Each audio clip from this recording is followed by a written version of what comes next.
Hello, I'm Abigail Young, 32, and last month my world flipped. At my father's retirement dinner, my sister stood, finger aimed at me. "You're an uneducated failure.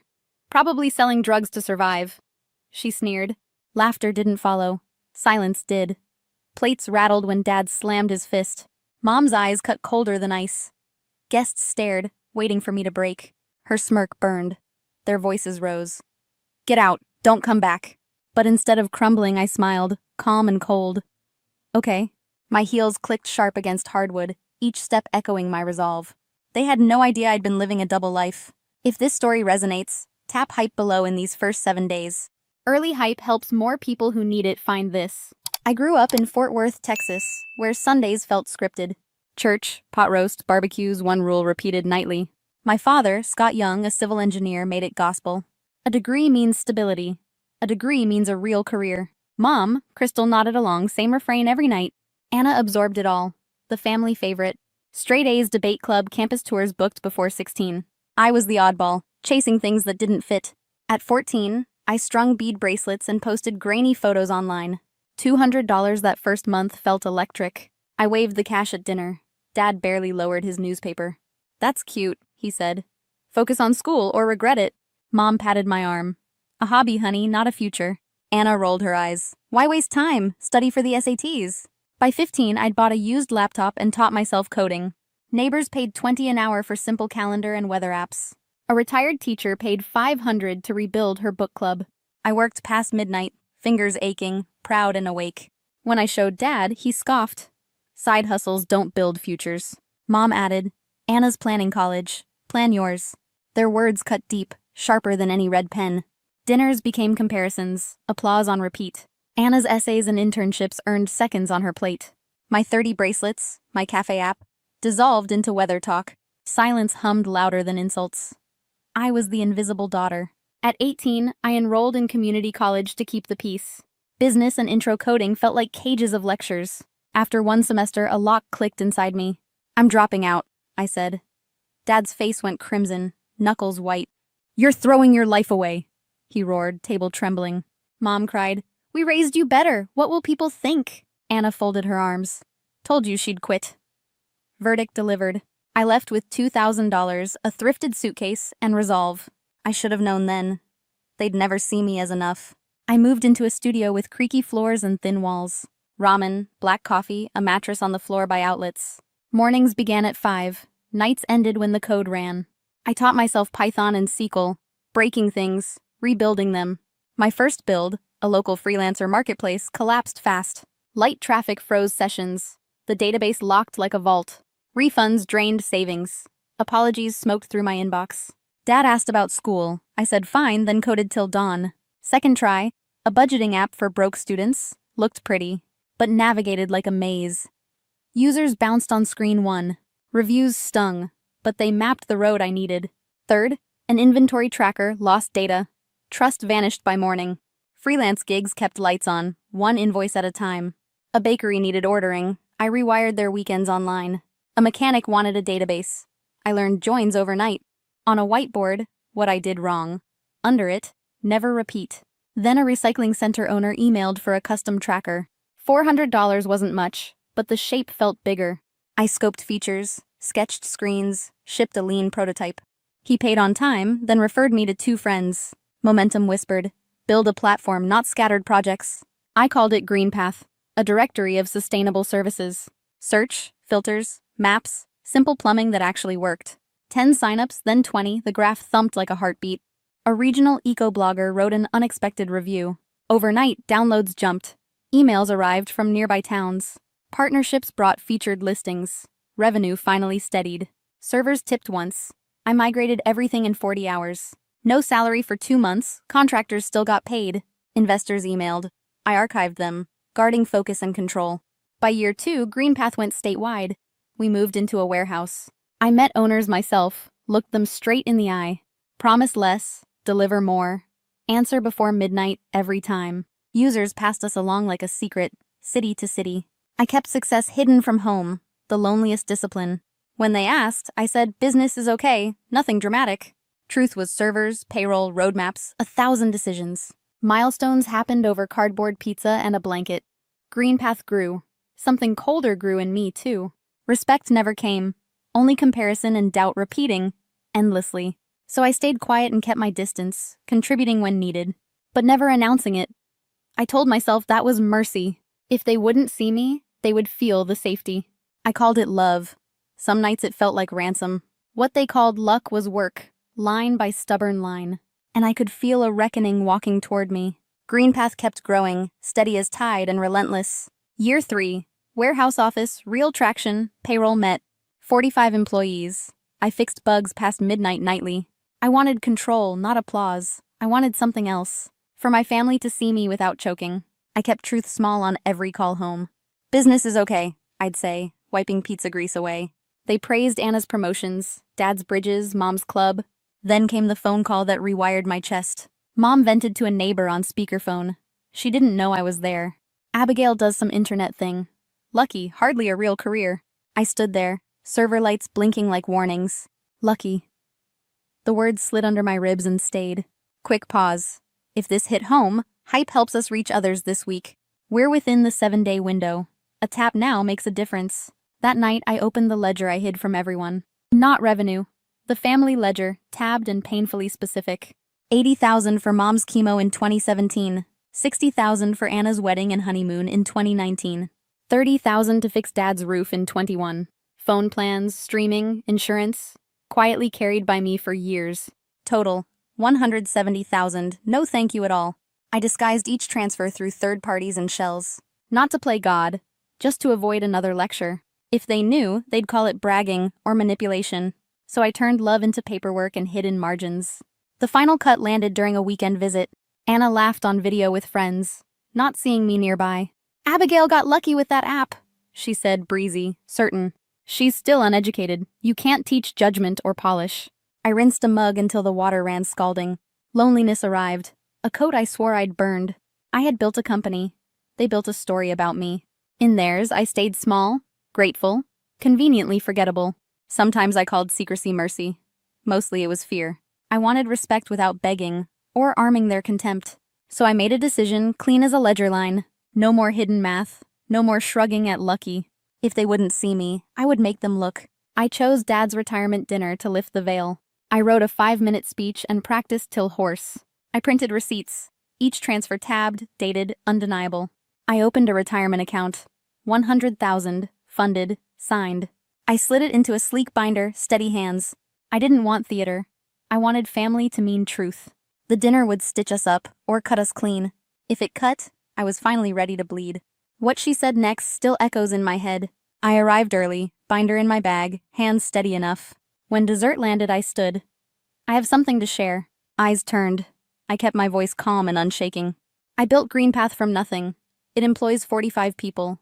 We serve over 1 million users across the country. I learned by failing forward, again and again. I slid the binder to Dad. This is what I've done. 80,000 for Mom's chemo in 2017, I said. 60 for Anna's wedding and honeymoon in 19. 30 for your roof and foundation in 21. Receipts, transfers, tabbed, dated, undeniable. And this, I added, placing an envelope beside it, is a retirement account, $100,000 funded. I waited for breath, for gratitude, for anything like family. Anna rose so fast her chair scraped tile like a scream. You're an uneducated failure, she spat. Probably selling drugs. Gasps spread. Someone set a fork down too loudly. Dad didn't read. He tore a tabbed page straight through. We're ashamed, he roared, fist thundering the table. Throwing money doesn't make you better than us. Mom's gaze went cold. We never asked. Get out, Anna pointed. And don't come back. Everything inside me went quiet, like snow in Texas. I gathered the binder and the sealed envelope. Understood. My heels clicked a metronome to the door, deliberate, final. In the car, I called my lawyer with steady breath. Pull records on my parents' rental. If it's listed, I'm buying it. Cash, we close within the week. It was listed. We closed. The title came back mine. My lawyer drafted notices on Greenpath letterhead, exact and dry. New ownership, rent at market, $3,000 monthly. 30 days to comply or vacate. Utilities reimbursement, $20,000. Mom called, voice shaking. How could you do this, Abigail? It's business, I said, and let the sentence end there. Anna texted paragraphs of fire. I archived every word. Then I cut the cords they never knew I tied. Family phone plan, terminated. Streaming services, left to expire. Insurance riders, removed with formal notice, policy updated. No more invisible arithmetic, no more quiet absolutions. On LinkedIn I wrote, unnamed, about boundaries and worth. I mailed a final letter, handwritten, certified, painfully short. I loved you, and I helped you. After tonight, I stop. Money stops. Contact stops. I wish you well from afar. Revenge didn't feel like rage. It felt like clean air. But power without peace isn't freedom. I still had to heal. I crossed state lines with the sun behind me. Fort Worth shrank in the mirror like a rumor. In Fort Lauderdale, the ocean opened and stayed quiet. Salt air filled rooms I didn't have to defend. I set an office facing water and early light. Green path steady, notebooks clean, a whiteboard without noise. Therapy on Tuesdays with Dr. Torres, patient and firm. We don't heal by winning, she said. We heal by choosing. We traced patterns, lectures, silence, praise that hid comparisons. I practiced one sentence until it fit. Boundaries first. I adopted Misty, a gray cat with careful eyes. She napped on my keyboard, indifferent to ghosts and metrics. A few relatives called and named their silence plainly. I forgave them. The rest stayed blocked, permanently. Compassion doesn't require access. Kindness doesn't need return. I keep the house papers in a locked plain drawer. Not trophies. Reminders I can end a story cleanly. Power bores without purpose. Peace is the point. I chose peace and let distance finish the work. On mornings I write what I needed at 16. No degree measures grit. No silence equals truth. If they erase your work, they forfeit your closeness. Love without respect is debt. Collect it or cancel it. My sister called me lucky. Luck never built payrolls. It didn't carry chemo or climb roofs in storms. Luck didn't code patches at 3 in the morning. I did. And that will always be enough. If you're listening with tears or shaking hands, breathe. You're not dramatic for wanting respect, safety, and proof. You're allowed to leave the room and still love people. You're allowed to build elsewhere and name it home. Have you ever faced something like this? Tell me in the comments. If this mattered, add your hype before the 7-day window closes. Your hype this week helps someone else feel less alone. When family chooses pride over truth, choose your future instead. I did, and the ocean kept every secret I needed. I was 23 when I drove to my parents' house that Thursday afternoon, thinking we'd finally put the tension behind us. I pictured us sitting at the kitchen table where I'd done my homework as a child, hashing out whatever words had built a wall between us. The autumn air was sharp when I stepped onto the porch, and I told myself the cold I felt was just the weather, not the moment waiting on the other side of the door. Harriet opened it first. She stood in the frame as if her hand was the only thing keeping the house upright. Vincent appeared a step behind her, his arms crossed. Neither of them smiled. I tried anyway. I thought we could talk, I said, forcing a brightness I didn't feel. Harriet's eyes flicked over my face. Unreadable. Marceline. It's better if you don't come here anymore. For a second, I thought I'd misheard. What do you mean? Vincent answered, his voice flat. You're not welcome here. Not now. Not again. You need to learn to live on your own. It landed like a command, not advice. I stood frozen, the familiar hallway just beyond their shoulders, the smell of polished wood seeping out toward me. I wanted to step inside, to insist this was still my home. But Harriet's hand tightened on the door. You'll figure it out, she added, almost gently, as though exile could be softened. The words hollowed me out. I was 23, still piecing together who I was supposed to be, and suddenly the two people who had always defined home were shutting me out of it. They didn't slam the door.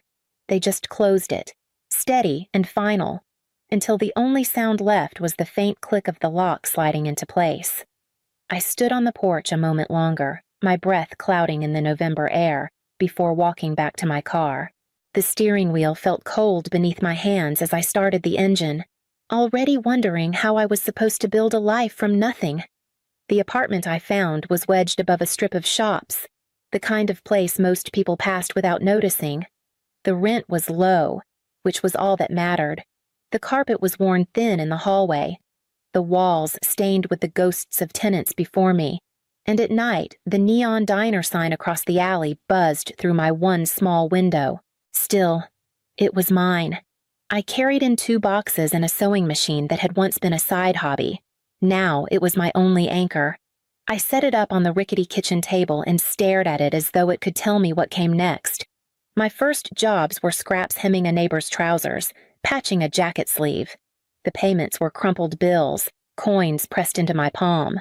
But I held on to them like treasure. I cut corners wherever I could. I stopped buying coffee, cut my own hair in the bathroom mirror, learned to stretch a single bag of groceries through the week. Every coin I didn't spend went into an old glass jar I tucked into the back of the closet. At first, it was pathetic, just loose change rattling against glass, but it gave me something solid to measure against the emptiness I felt everywhere else. Nights were the hardest. I would sit on the edge of the bed, scrolling through old text messages from my mother. Most of them were ordinary reminders, small updates, even jokes, but now they read like relics from a language I no longer spoke. I searched for warmth between the lines, something that would tell me this exile was temporary, but the silence on my phone made it clear I wasn't going back.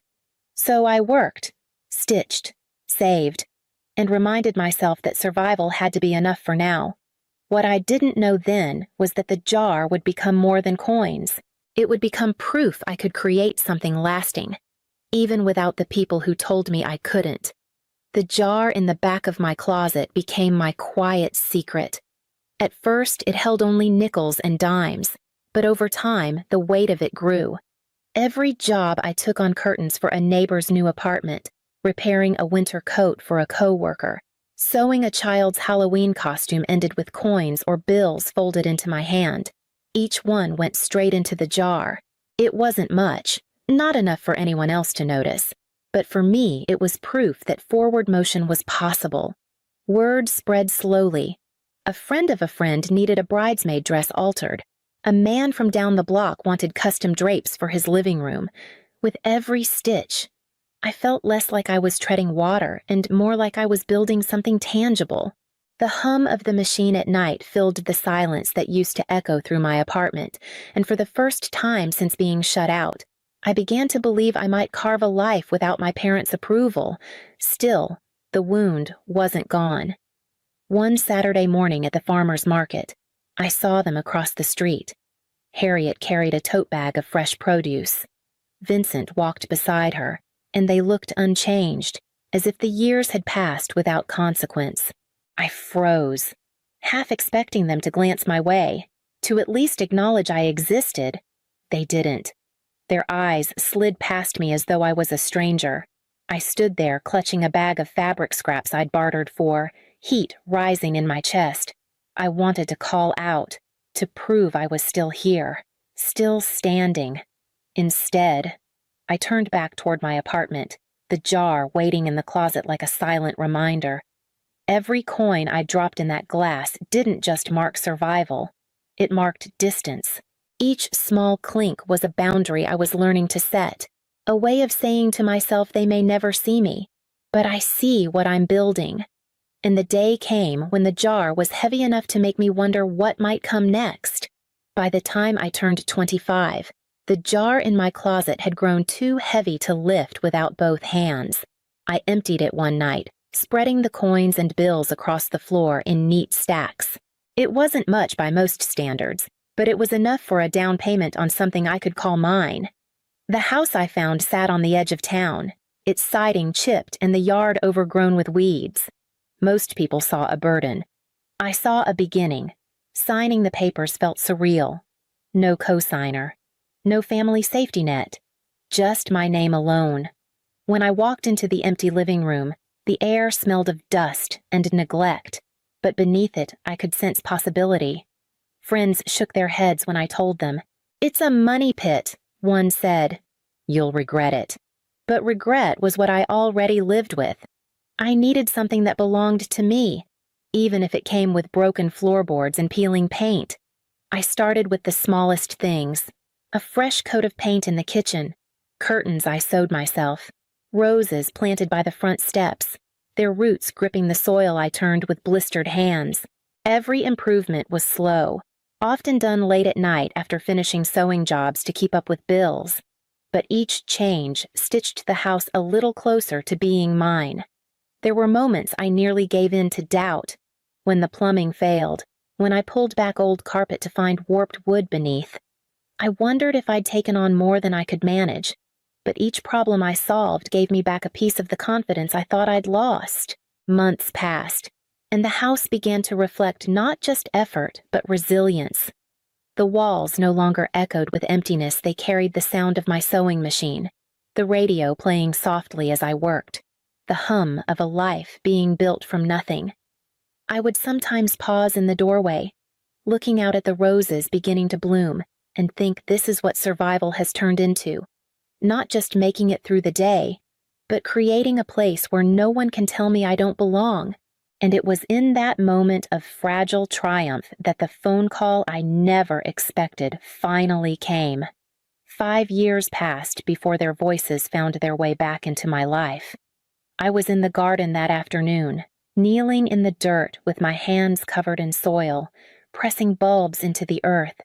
The roses I had planted by the steps were taller now, their buds swelling with color. That was when my phone lit up on the porch rail. The name on the screen stopped me cold. Mom.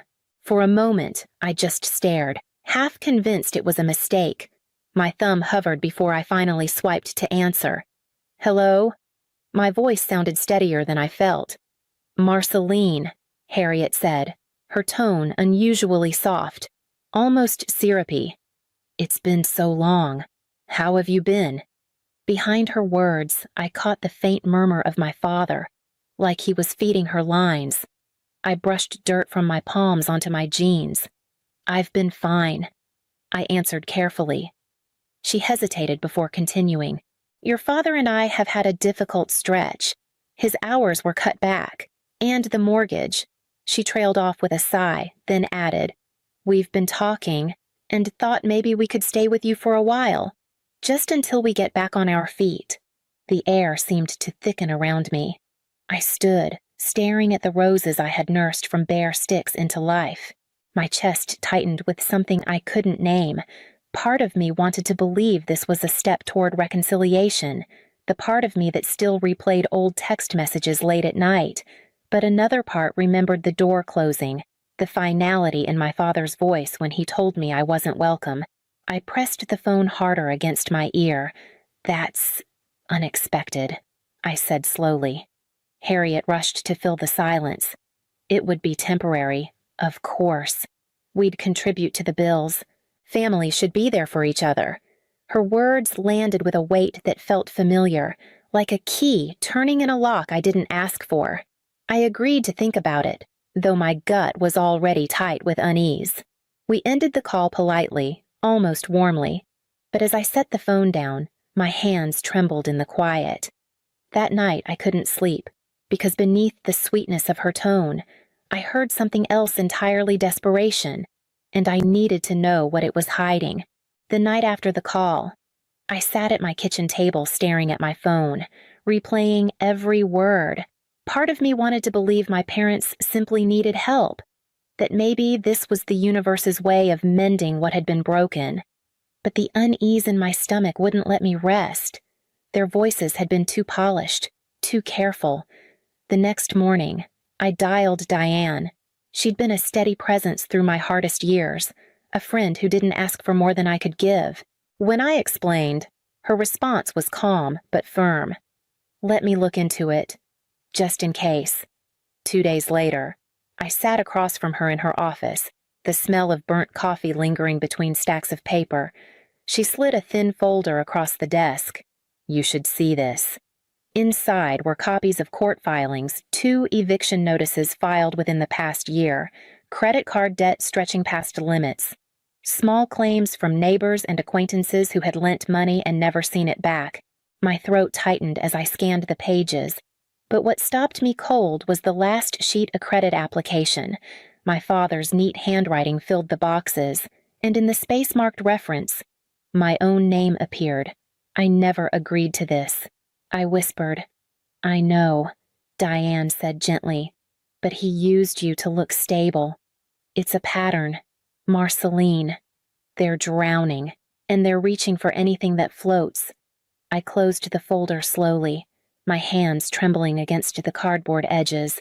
A part of me wanted to believe desperation had driven them to it, that fear had twisted them into people I barely recognized, but the larger part knew better. This wasn't about reconciliation. It wasn't even about family. It was about convenience. I walked out of Diane's office clutching the folder, the papers inside rattling like evidence for a trial that hadn't yet begun. And by the time I reached my car, I knew I had to see just how far they were willing to go. I waited 2 days before calling, long enough for my nerves to settle, long enough to rehearse the words. The folder from Diane sat open on the table beside me, its pages like silent witnesses. When Harriet answered, her voice was bright, almost relieved. "Marceline, I was hoping to hear from you," she said. I forced a tremor into my tone. I wish I had better news. The repairs on the house cost more than I planned, and a client backed out on a big order. Honestly, I don't know how I'll cover the bills this month. If things get worse, I might even have to sell. The silence that followed was brief but heavy. Then Harriet's voice changed. The syrup gone. Oh, well, maybe us moving in isn't the best idea right now. We wouldn't want to add to your stress. I waited, hoping for some hint of comfort, some suggestion that my well-being mattered beyond what I could provide. None came. Instead, my father's voice cut in, firm and unsympathetic. "We can't attach ourselves to instability. We've got our own issues to manage." The words sank like stones. I swallowed hard, letting them echo before answering softly. "I understand." Harriet rushed to soften the edges. "It's just bad timing, dear. Maybe later, when things are steadier." But steadier meant useful. I could hear it as clearly as if she'd said the word. Their interest in me wasn't rooted in love or reconciliation. It was rooted in what I could offer, the stability they lacked. We ended the call politely, Harriet adding a quick "love you" that rang hollow in my ear. I stared at the phone after hanging up, the screen already dark, and felt something inside me settle into clarity. They hadn't come back for me. They had come back for what I had built, and if they thought I would hand it over so easily, they were about to learn how wrong they were. They came on a Sunday afternoon without calling first. I saw their car pull into the driveway, the sight of it tugging at old memories I had tried to bury. By the time I opened the door, Harriet was already smiling too brightly, Vincent standing just behind her with a folder tucked under his arm. "We've been thinking things through," Harriet began, her tone warm but rehearsed. "This arrangement could work for all of us. We move in, help with the upkeep, and then together we put the house on the market. Prices are excellent right now. You'd get cash in hand. We'd get a fresh start. Everyone benefits."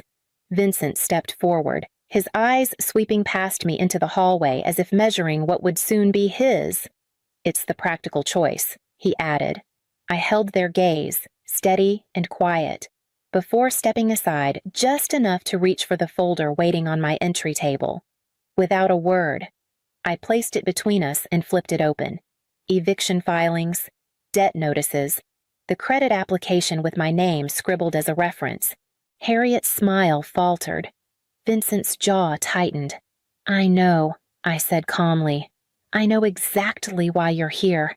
And it isn't because you miss me." Vincent bristled. "You've been digging into our lives. I looked for the truth," I replied evenly. "Because you stopped offering it." Harriet tried a softer key.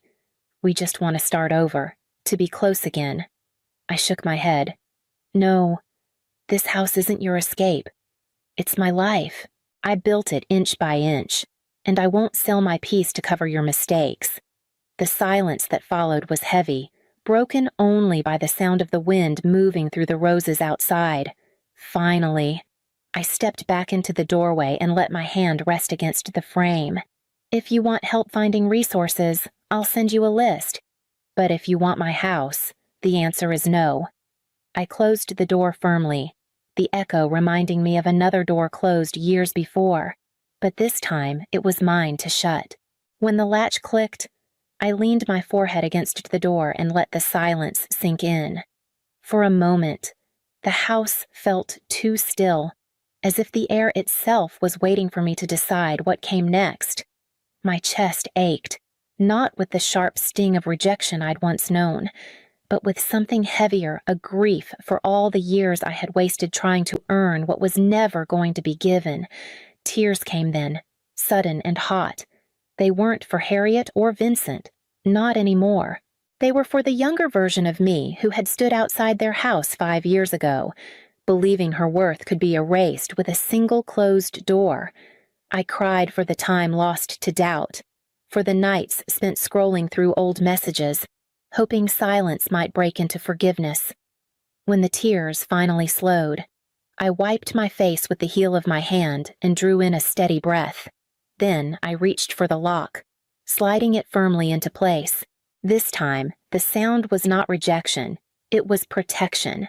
I stepped into the kitchen and filled a small watering can, carrying it out to the garden. The roses by the steps were catching the last light of the afternoon, their petals unfurling in shades of pink and red. I poured water gently over their roots, watching it soak into the soil I had turned with my own hands. The quiet that settled around me was not empty. It was full, grounding, certain. For the first time in years, the weight pressing on my shoulders felt lighter. I straightened, the can dangling loosely from my hand, and looked at the house behind me. It no longer felt fragile. It felt like mine. 5 years ago, I drove away from my parents' house with nothing but my car keys and a pit in my stomach. I was 23, directionless, and convinced that being cast out meant I had failed. Now, at 28, I walk through the rooms of my own home and feel a steadiness that no one can take from me. The silence I once feared has become a kind of companion. It wraps around me when I wake in the mornings and follows me as I work late into the night, steady as the hum of my sewing machine. This house, with its patched walls and creaking floors, carries my fingerprints in every corner. It may not be perfect, but it is proof that I could begin again without them. Proof that survival can turn into something stronger. I sometimes imagine what I would do if they knocked again. If they came not with plans or demands, but with honesty. I know I could stand in the doorway and listen. But until that day comes, the lock will hold. Not out of spite, but out of respect for myself, for the life I've built, for the boundaries that keep me whole. Outside, the roses are in full bloom, their petals catching the late sun. I remember planting them as bare sticks, wondering if they would ever take root. They did, on their own time, without permission, without approval. So did I. I kneel to pull a weed from the soil, brushing dirt from my hands, and rise to face the house that carries my name alone. The past no longer feels like a weight. It feels like distance, and I have no desire to walk back across it. The dining room felt warmer than usual, though the thermostat hadn't moved. My mother's Victorian chandelier cast a soft golden light over the table, but nothing about the evening felt gentle. Forks scraped porcelain in slow, deliberate motions. My brother focused on cutting his steak into uniform cubes, never once looking up, across from me. My sister scrolled idly on her phone between sips of wine, her thumb moving in tiny, controlled arcs. My mother's smile was the same one she wore for church fundraisers, polished, unwavering, just a little too bright. Every time her gaze landed on me, it lingered a second too long before moving to the next person, at the head of the table. My stepfather chewed methodically, saying nothing, his eyes fixed somewhere between his plate and me. Halfway through the main course, my phone buzzed softly against my thigh. I glanced down, angling the screen under the tablecloth. A text from an unknown number. "Don't react. They're recording you." The words punched the air from my lungs. I kept my posture steady, lifted my glass, and took a slow sip of water to buy a few seconds. The smell of rosemary from the roast chicken suddenly seemed too sharp, the air heavier. I let my gaze drift around the table, careful not to lock eyes with anyone. The decorative vase on the sideboard, something new, a tall, narrow piece with a wide mouth, was angled directly toward my seat. My sister's phone, tilted just enough that its camera could be aimed my way, remained in her hand. My stepfather's gaze, though blank, never wavered. I pressed my napkin to my lips, nodding at something my mother had said, though I hadn't heard a word. The pulse in my neck thudded louder than the clink of cutlery. Whoever had sent the message was here, in this house, watching the same things I was, and for some reason, they didn't want me to tip off the others. I placed my glass back on the table and steadied my breathing, my fingers curling around the edge of my chair as the evening carried on like nothing had changed. I kept my fork moving, tasting nothing. Nodding at conversation I wasn't really hearing. Every movement was deliberate calm, slow, steady, inside. My mind replayed the last few weeks like a reel I couldn't pause. The armchair in my bedroom had been moved a few inches toward the window. A brand new smoke detector appeared above my bed, even though the old one had worked fine.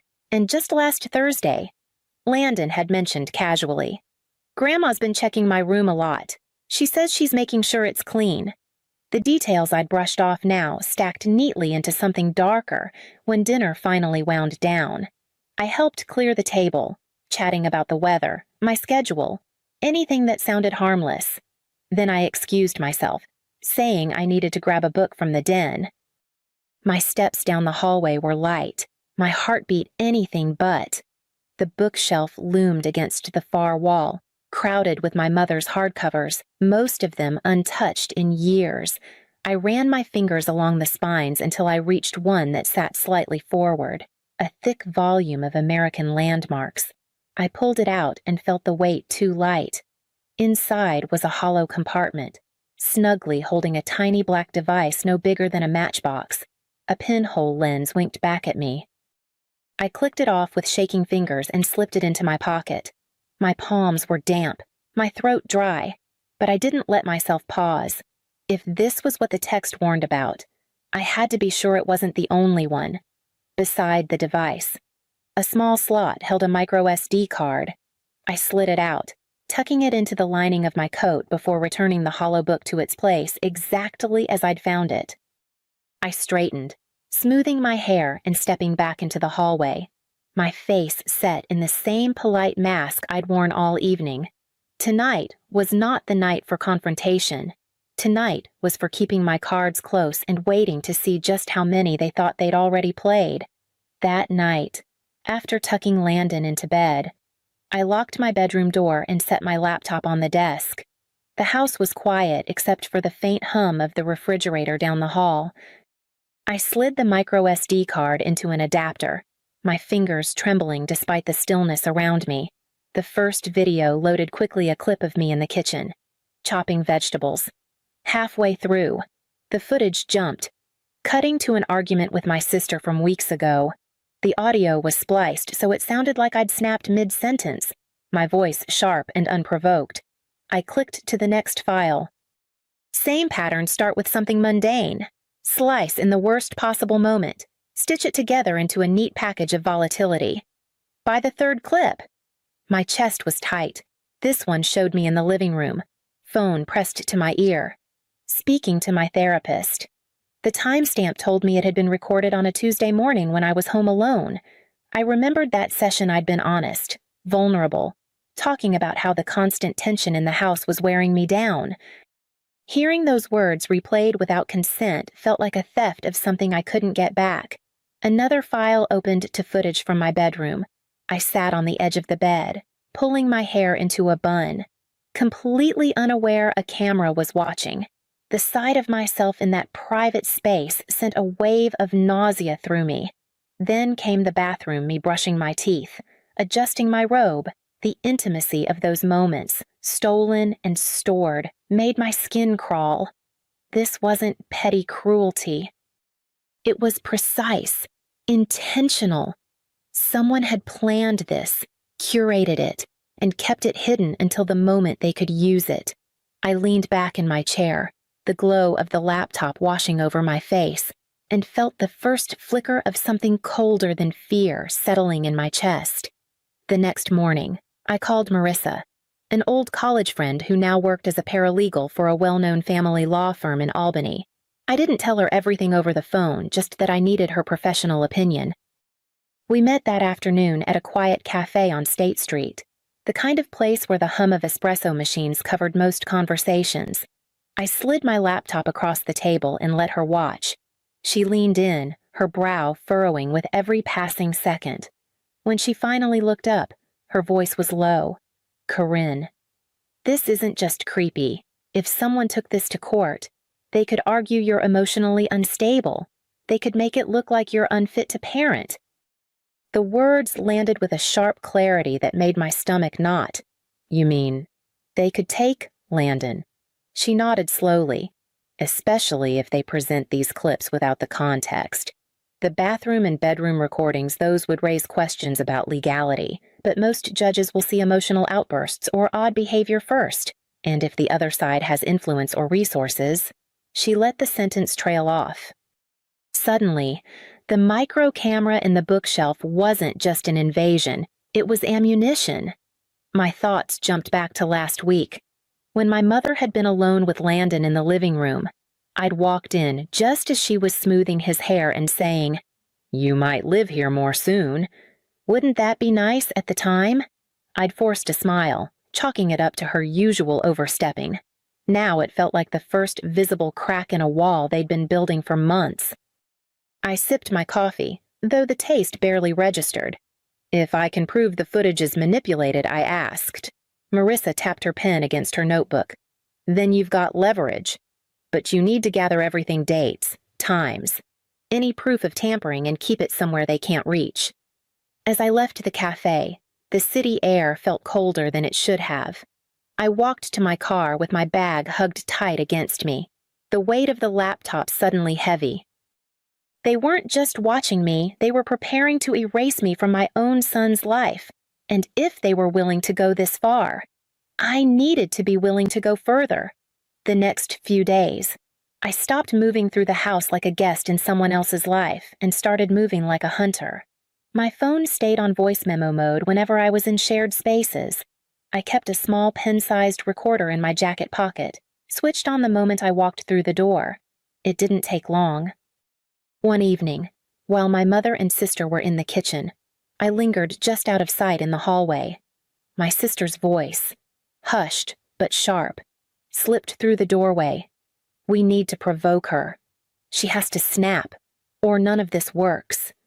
My mother's low murmur followed, but the words were clear enough agreement. Instructions.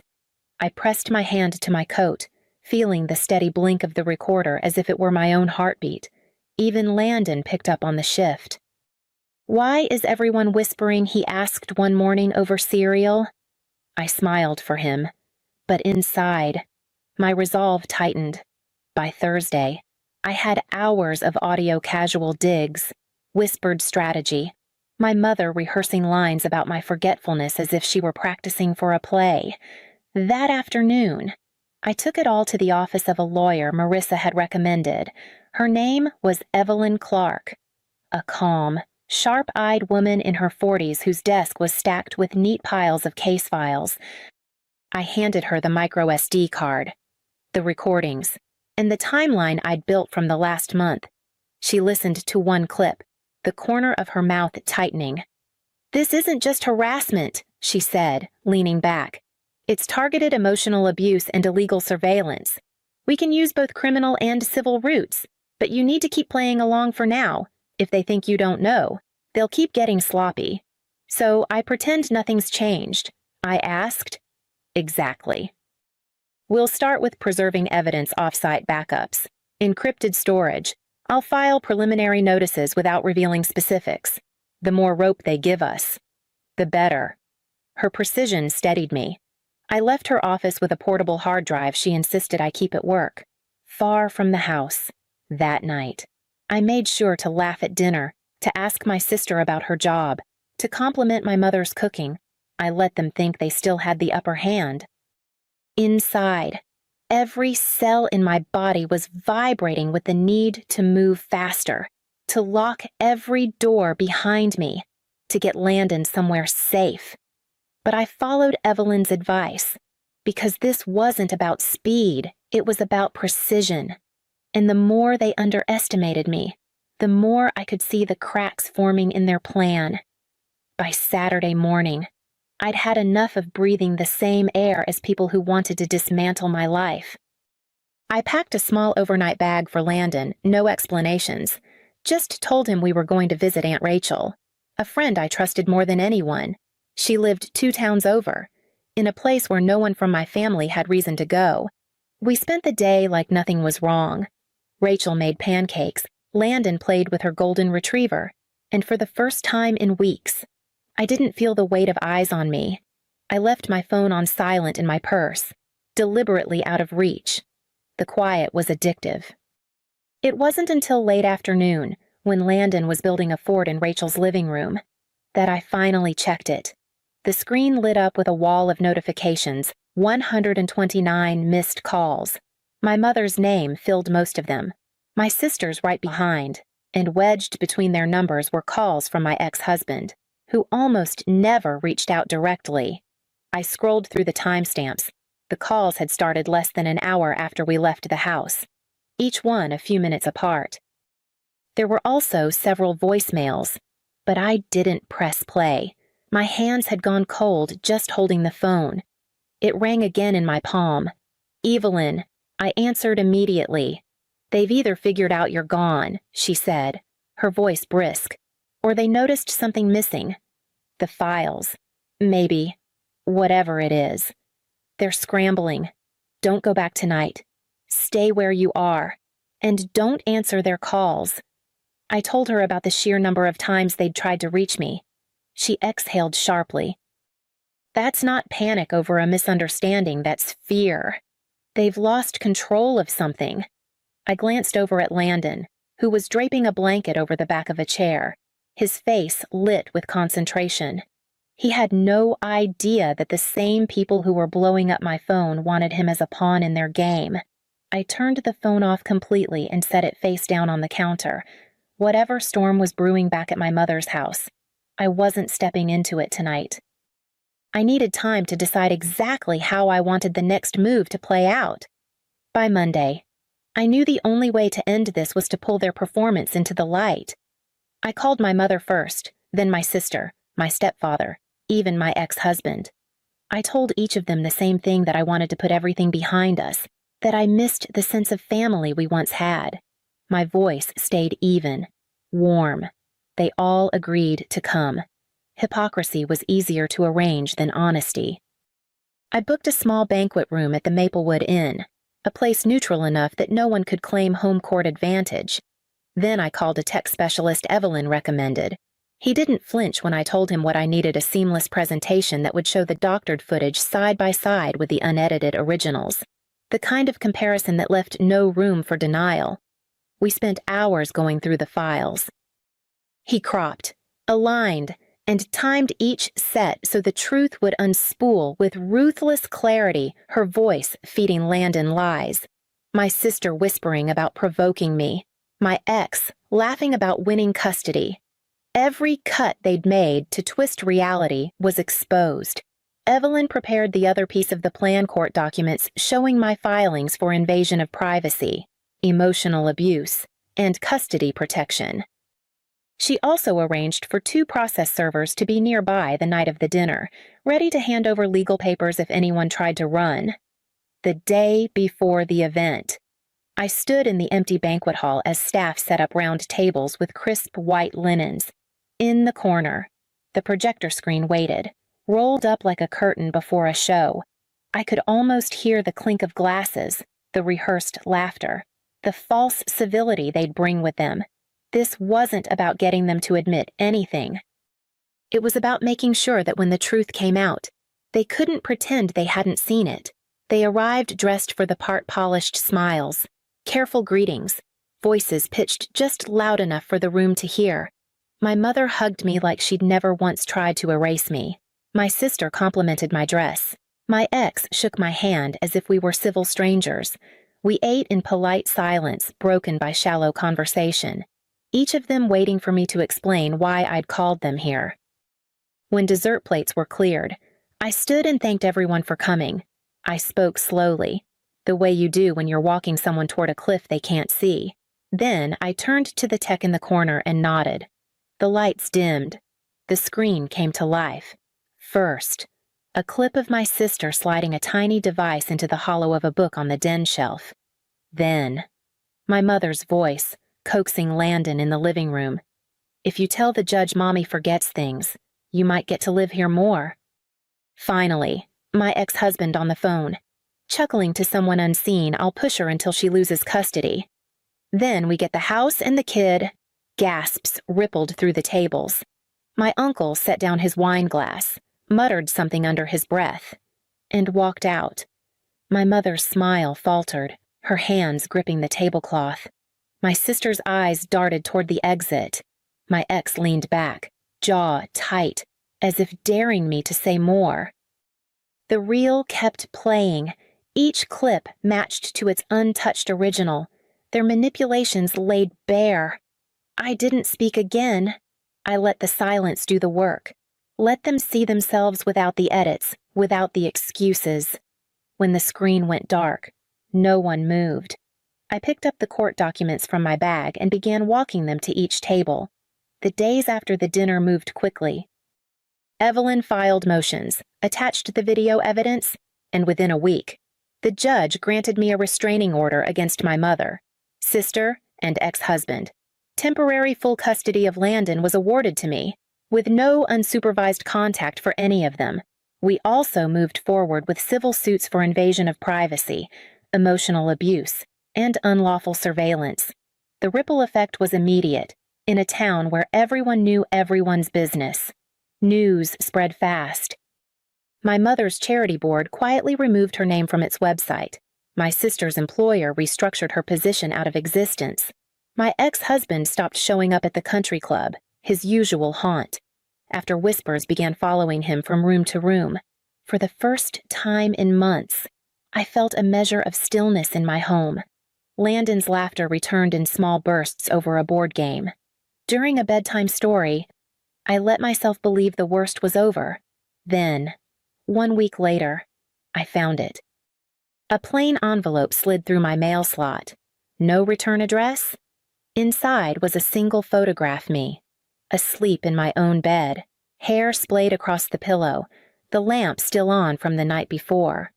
On the back, written in neat, deliberate handwriting, "You still don't know what I'm capable of." The room seemed to tilt as I stared at it. This was no old image. The book on my nightstand, the glass of water beside it, they matched exactly how I'd left them hours earlier. Someone had been in my house. I closed the blinds, locked the doors, and called Evelyn. My voice didn't shake when I told her what had arrived, but inside, I could already feel the air shifting again, heavy with a threat I couldn't yet name.